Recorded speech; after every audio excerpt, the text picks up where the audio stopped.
düşüp derde feryatlarım sessiz, zulm olup sensiz geceler. Yad olup kaldım özüme, dermansızam gülmür tale yüzüme. Düşman olup yollar, zindan olup sessiz küçeler. Elaçsız halım perişan, elvida yıkıp bu hicran. Elvida gül yüzlü sultan, elvida.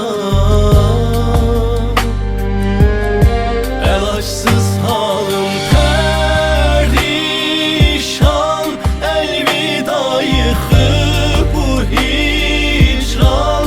Elvida gül yüzlü sultan, elvida.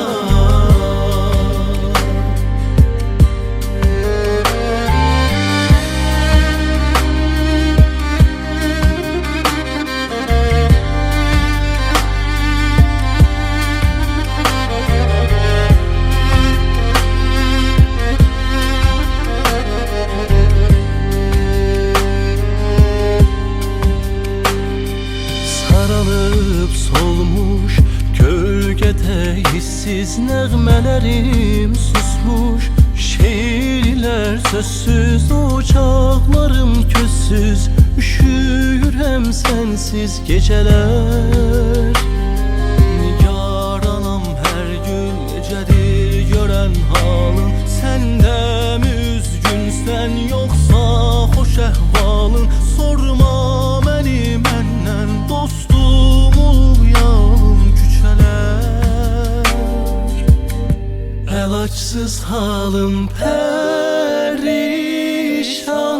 elvida yıkıp bu hicran.